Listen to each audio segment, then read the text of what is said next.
Jo Kristian, thanks so much for joining us today. I'm really excited to be here on this new show. All right, well, let's kick off. Now, over the last couple of years, we've seen some significant consumer-facing advancements in AI. GPT kind of took off, and everyone's been super excited about a lot of things. We've been looking at vector databases, large language models, talking about RAG. I mean, at the core of all of these advancements, it's really retrieval, right? And that requires a good search. So based on your experience, just curious in your thoughts on how search has evolved to adapt to these new advancements. I think that's a really great question, and I think in the early days of search, we really relied on matching keywords in the query against keywords in the documents, and now with AI models and maybe especially transformer models based on the BERT architecture. Really revolutionized search, and that's happened basically overnight. 2019, there was a paper that came out that really demonstrated significant advancement compared to the previous state of art on this MS Marco benchmark, and doing like a 30% lift in accuracy just overnight was really a dramatic improvement.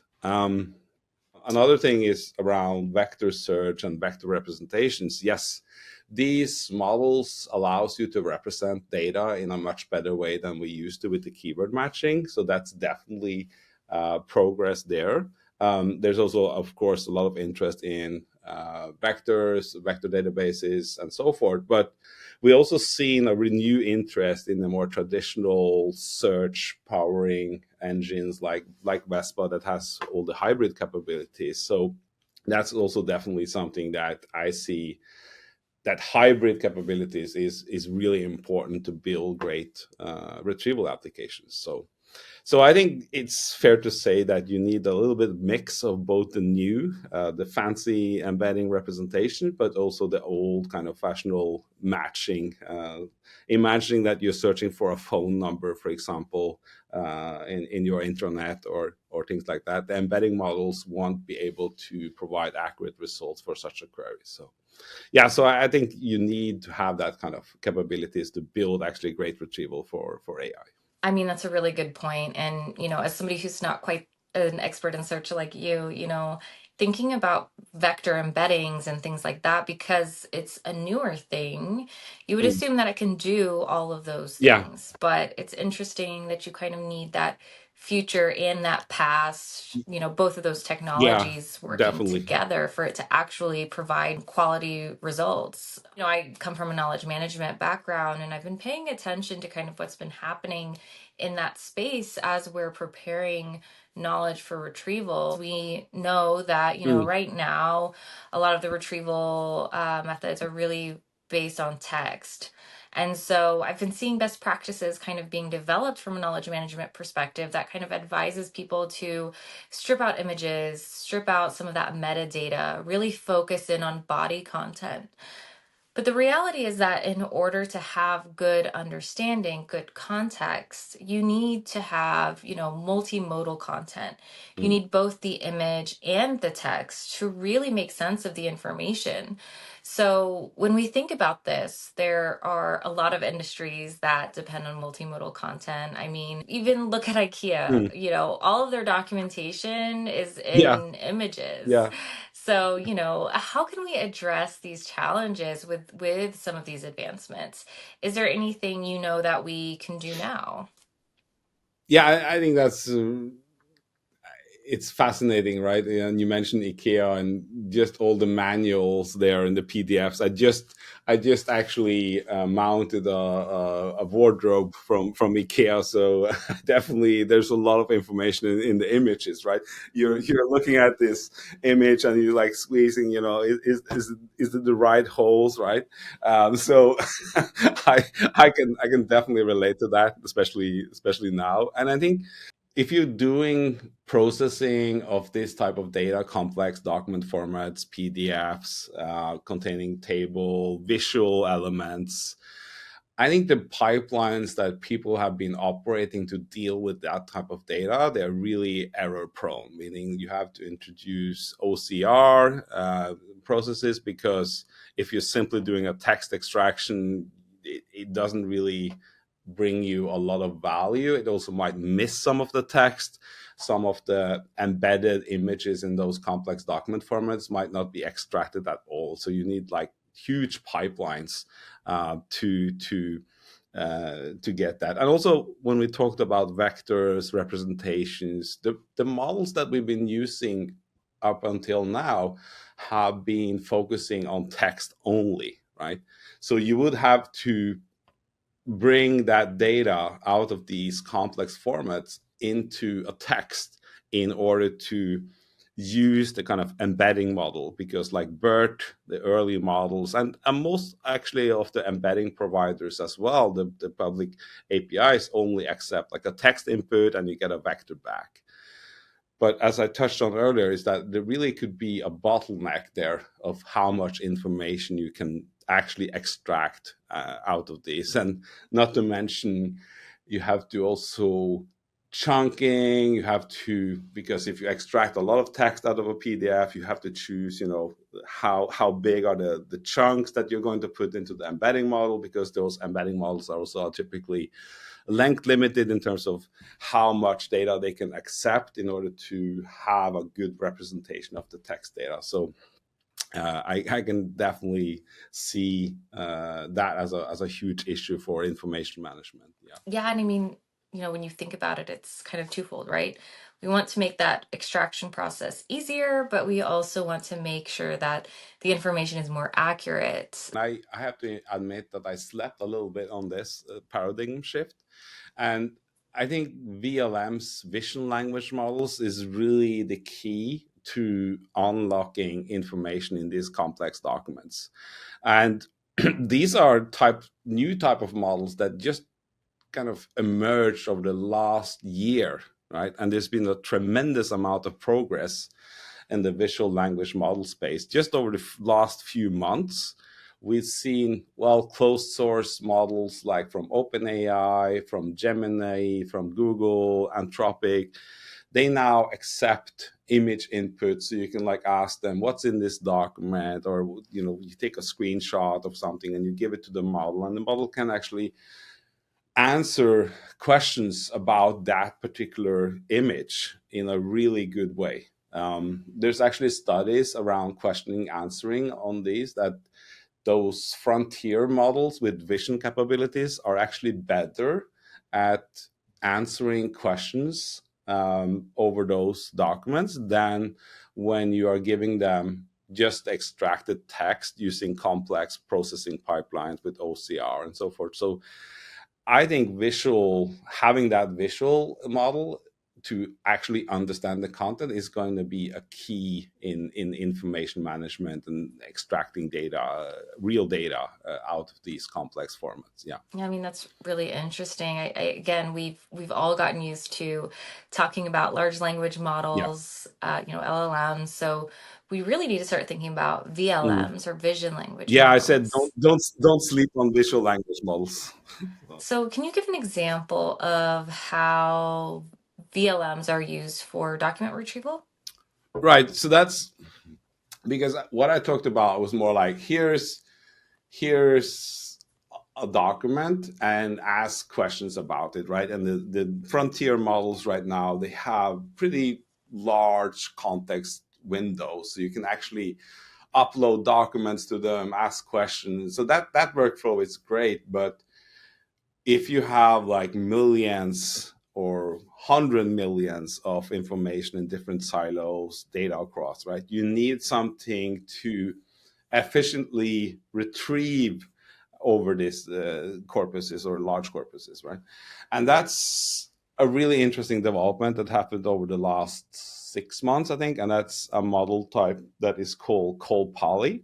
It's so revolutionary because you can simplify your pipeline in terms of processing documents. So instead of doing all this extraction, all the pipeline stuff to get some text, you simply take a screenshot of the page and you give it to ColPali, and you obtain this representation, vector representation, multiple vectors of the document that really captures the information in the whole screenshot. So that means that it can take into account things like tables, infographics, all the visual elements, the bolding, the layout, the text that is in bold, the text that is in italic. All of that is much more natural representation. So that's really powerful. That really changes the backbone of these kind of embedding models. So embedding models used to just have the text as the input, and then you would have to have all that kind of processing. But here you simply take a screenshot of a complex document page, for example, and then you represent that, and that incorporates the whole context of that information that is presented. So I think that's really promising direction. So, given these challenges, why should CTOs pay attention to visual based information? Yeah, I think there is so much data locked away in different silos, right? And also in different formats, PDFs, even like scan documents, right? We just had a new hire here, and his previous job, he was working on building RAG systems for managing buildings around the city, and where a lot of the information was actually presented in like scanned documents, right? Where the previous from the 1900s, like the old buildings, all the kind of information that was like scanned, right? And the whole OCR pipeline is so complex. So he also, when he saw ColPali, he was like really excited about these type of new models that actually can take even scanned documents. They're of course they're saved as PDFs, but within them is just image, right? So regular processing doesn't really handle that. So that's one thing, right? Unlocking all this potential in all this data and making searchable. I think it's really powerful, right? So if you are in the executive branch and sleeping on this, like thinking that because it's so dramatic shift, right? And it happened just over the last 6 months, right? So it can be easily missed, right, in your day-to-day job and things and priorities. But I think this is one of the major shifts. It's for me that's been in the retrieval space for so long time. I've been working on retrieval for 20 years. I think it's fair to say that this is the most transformative stage that I've witnessed, that we go from text-based methods to this visual based information retrieval. So, and of course, this can make making all the systems that you are operating, like RAG systems or driving decisions or improve knowledge, or, and in the end it can like increase your kind of operational efficiency, right? So yeah, I think CTOs should not sleep on this. Yeah. So, you've got that increased operational efficiency, you've got that improved knowledge sharing, you're taking advantage of all of the data that you weren't able to take advantage of before. Yeah, and also cost savings, right? Because there's also cost saving role, right? Because you're gonna have to hire a lot of people if you're actually gonna do this well and extract data out of all of these different silos and formats, right? You have to kind of invest a lot in this. But of course, here with ColPali, both on the technology side, but also maybe on the more like how many people do you need in order to do it. So it can also reduce cost, right? And that's a good thing, right? Where you can reduce cost and then have better results, right? Yeah, I think those companies that embrace these vision-based retrieval models, I mean, it's going to be a competitive advantage in the future because they're already able to tap into that wealth of knowledge that others aren't able to tap into because of the limitations with traditional text retrieval. And so, now they've Hmm. got more context and they're getting better results, and that will really Yeah, make a difference in that it's definitely exciting, experience. and I really think it's going to reshape like the whole at least it's reshaping the whole information retrieval landscape, right? Everyone is excited about this. but it happens so quickly, right? But it's definitely gonna bring, and that's the thing, when things change so dramatically, like over just a few months, right? That opens also opportunities for fast movers, right? To take advantage of this, right? And if you're like slow, you have invested in some legacy technology, you're becoming slow at adapting to these shifts. While other competitors might, move faster, have faster decision making, better data. So that's something to think about when everything is changing. It gives you also a lot of more opportunities, right? We've seen this in web search. Like suddenly you have things like perplexity. People are excited about that. Google is like, okay, how can we catch up with that? So you see also this paradigm shifts, like affects kind of well-established industries and companies in a dramatic way, right? So, okay, so where does RAG fit into this? Can you kind of explain that Yeah, part in more detail? right. That's a good thing, a good question, because RAG is about retrieval augmented generation, right?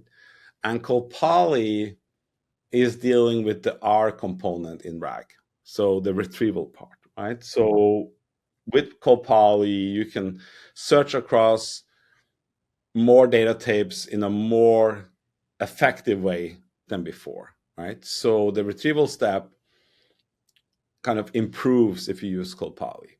Now, for the generation part of RAG, where you actually take this context and input to a more powerful model, you can use a vision capable language model, for example, Gemini Flash or GPT-4o, models like that actually can take both text and image as input. So when you're retrieving information, you can retrieve from Vespa, you can retrieve even the image, right? Because Vespa also allows you to store the image, store the tensor representation, store the original data, and also if you actually extracted text, you could use tooling for that. If you haven't already a pipeline and you want to add ColPali to that, then you can input both the image of the page and the text information, and then give it to the larger, more powerful foundational model to synthesize a response or answer a question.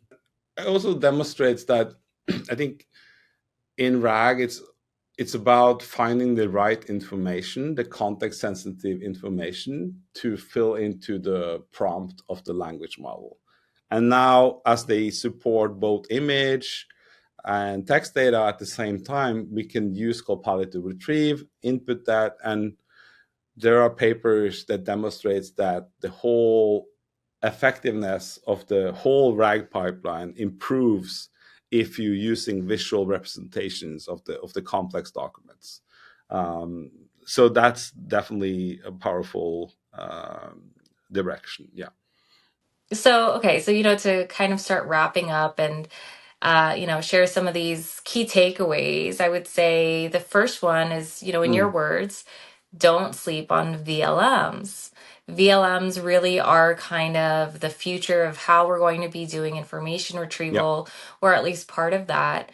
And the exciting thing is, again, in your words, what you see is what you search. So, you're able to get the full context of the information, both the text and the visuals. The retrieval process is a lot easier as well. And you get more accurate information because you have more context.